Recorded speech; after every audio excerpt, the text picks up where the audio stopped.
بسم الله الحمد لله والصلاة والسلام على رسول الله وعلى آله وصحبه ومن والاه. رب اشرح لي صدري ويسر لي أمري واحلل عقدة من لساني يفقهوا قولي.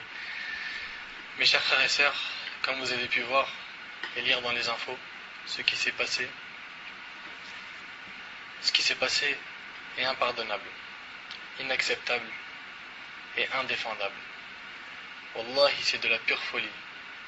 Voir les gens s'entretuer pour un ballon, qui aurait pu croire ça?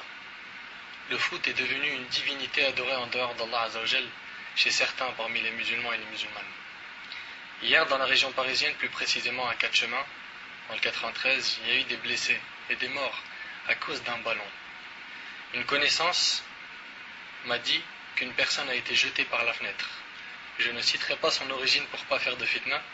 Un autre poignardé. Et encore, ça c'est seulement ce qu'on nous dit. Allahu a'lam.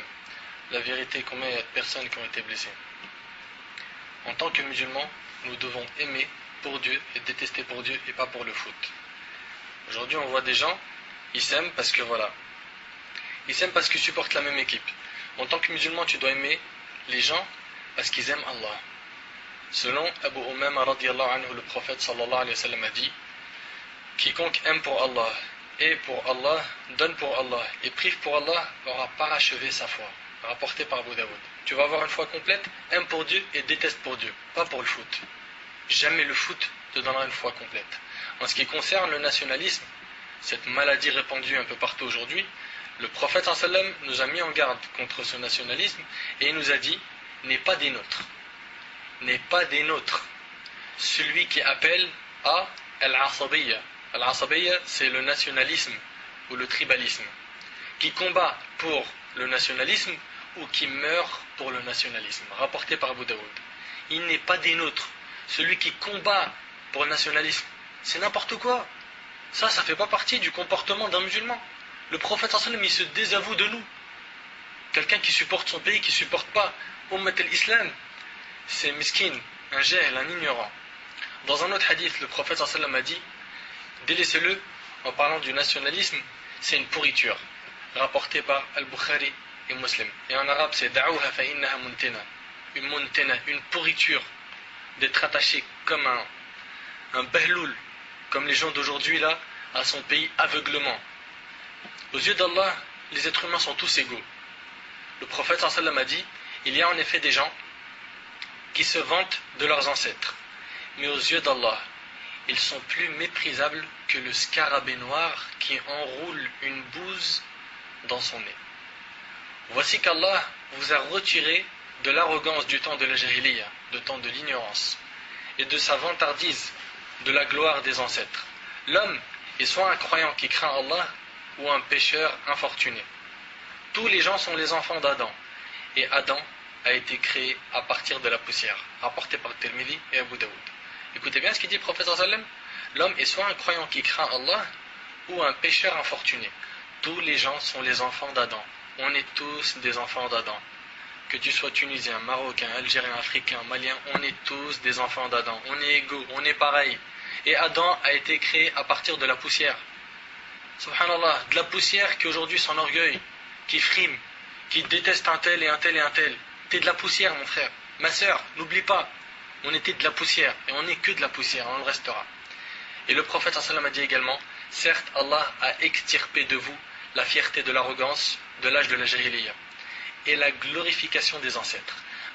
Maintenant, les gens sont de deux sortes: soit des croyants qui sont conscients, soit des transgresseurs qui agissent mal. Vous êtes tous les enfants d'Adam, et Adam a été créé à partir de l'argile. Que tu sois égyptien, marocain ou algérien, tu as été créé d'argile. N'oublie pas, de terre, de poussière. Les gens devraient renoncer à leur fierté de la nation, car c'est un appel parmi les appels de l'enfer. Subhanallah, je reprends cette phrase qui est très très forte. Les gens devraient renoncer à leur fierté de la nation, car c'est un appel parmi les appels de l'enfer.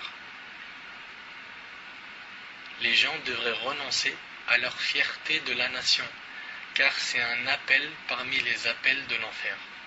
Méditez sur cette phrase. S'ils n'y renoncent pas, vous ne voulez pas renoncer à cette fierté de la nation, qui est un appel de l'enfer?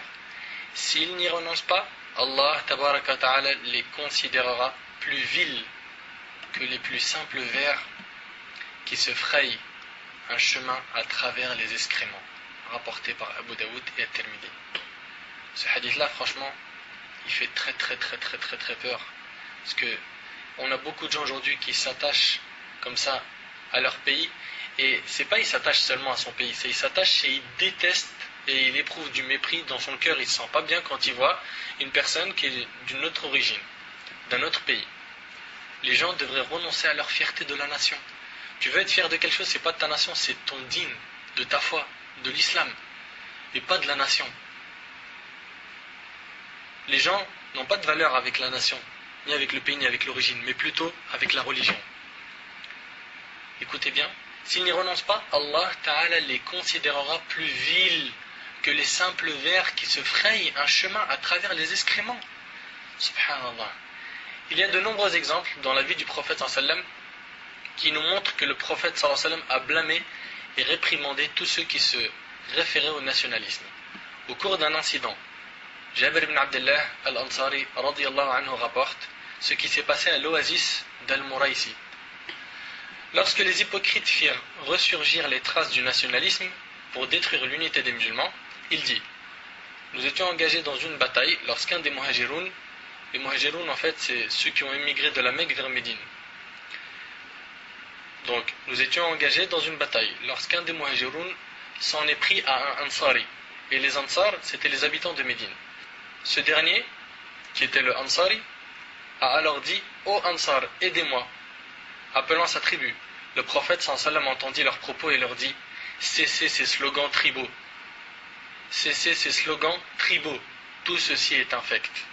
Il interdit encore une fois le nationalisme. Le hadith il est rapporté par Bukhari. Je vous rappelle que notre communauté forme un seul corps. Le prophète sallam, la première chose qu'il a fait une fois arrivé à Médine, c'est d'établir la fraternité entre les muhajirines et les ansar. Donc on voit que la première chose a été d'installer cette fraternité qui est combattue par beaucoup d'ignorants aujourd'hui. Et indirectement, ces gens-là, qui combattent la fraternité, ils s'opposent à la voix de notre prophète sallam. Wallahi, on a des gens qui disent: bien fait pour un tel, il s'est fait frapper tel et tel jour à cause de tel match, c'est bien fait pour lui. Ils sont contents. Au lieu de chercher à unir les musulmans et d'installer cette fraternité que le prophète sallam a installée, ils s'opposent à sa voix, ils veulent prendre un autre chemin que le chemin du prophète sallam. Et le prophète sallam a dit: et quiconque se détourne de mon chemin ne fait pas partie des miens. Le prophète sallam a dit également: les croyants dans leur amour, leur indulgence mutuelle et leur solidarité sont comme un seul corps. Lorsqu'une partie souffre, c'est tout le corps qui répond par l'insomnie et la fièvre. Rapporté par Muslim. On doit se sentir très mal quand un musulman est touché. Dans un autre hadith, le prophète sallam a dit: les croyants sont comme un seul homme.